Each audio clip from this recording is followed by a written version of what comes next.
Ancient Rome, Section 1, the Roman Republic. Rome's geographic setting. The seven hills protected the area where Rome developed. The soil was fertile, and there was a river called the Tiber. And this geographical location was actually prime in the Mediterranean, as Italy is right in the center of the Mediterranean Sea. The first settlement date was around 900 BC. Around 600 BC, the Etruscans, who are known as mysterious people, took power in Rome.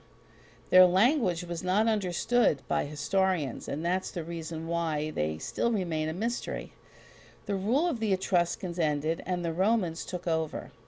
Many of the Romans' gods were at first Etruscans. Romans borrowed the Greek alphabet, the Roman garment called the toga, from the Etruscans. Rome's promised to never have much trust in the kings, so they created a republic. In a republic, citizens have the right to vote for the next leader. The most powerful group was called the Senate. The Senate was made up of 300 upper-class men called patricians. Ordinary citizens were called plebeians. The government was led by two men called consuls. Plebeians could not be consuls. The Senate directs the consuls on foreign affairs, laws, and finances. Consuls could rule for 1 year. Power was shared equally. The consuls had to agree before the government does an action. If one of the consuls says veto, the issue was stopped. Today we use the word veto to suggest the refusal of a bill by the president. Rome had conquered almost all of Italy, which caused trouble between patricians and plebeians. Patricians thought of themselves as leaders. They didn't have trust in the actions of the patrician senate. Patricians grew wealthy because they created huge farms. Because of this, many plebeian farmers didn't work. The cities, especially Rome, were filled with jobless plebeians. Angry plebeians refused to fight in the Roman army. The patricians gave in to one of their demands, a written code called the Laws of the 12 Tables, which was hung in the marketplace.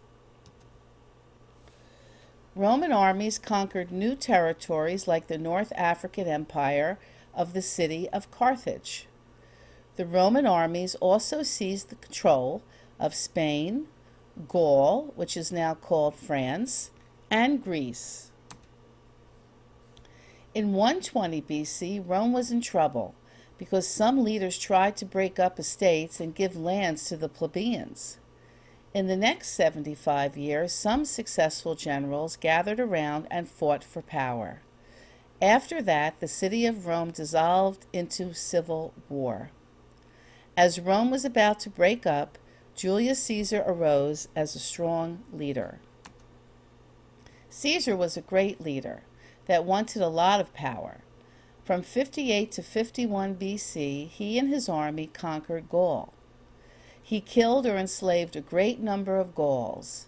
Caesar not only got huge amounts of gold, but received the loyalty of his troops with his strong leadership. They followed him even back to Rome to seize power.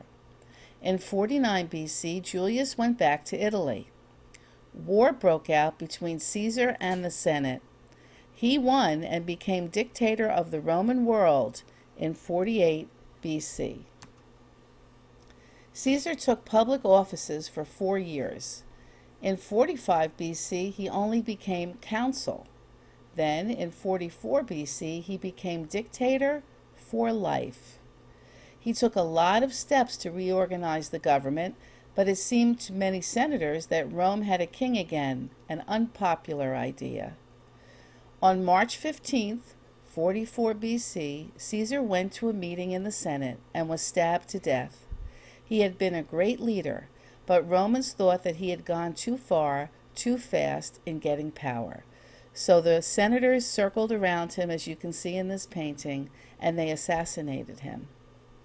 Caesar's son Octavian held power.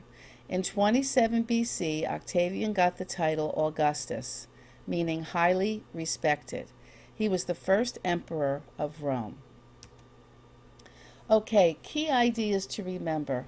What was Rome's geographic setting and beginnings? Rome was located on the Tiber River with 7 hills surrounding it for protection.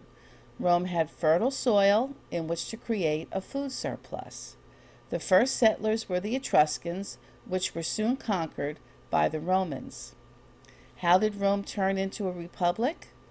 Rome did not want a king, so they started a republic which elected a senate made up of patricians and plebeians. 2 consuls were elected to lead the senate. When there was a tie, these 2 consuls voted. They also had veto power. How did Julius Caesar rise to power? Julius Caesar grew popular when he invaded Gaul, or France. Soon after, war broke out in the Senate, and Julius Caesar declared himself dictator of Rome in 44 BC. Soon after, in fear of Julius Caesar's power, he was assassinated in the Senate.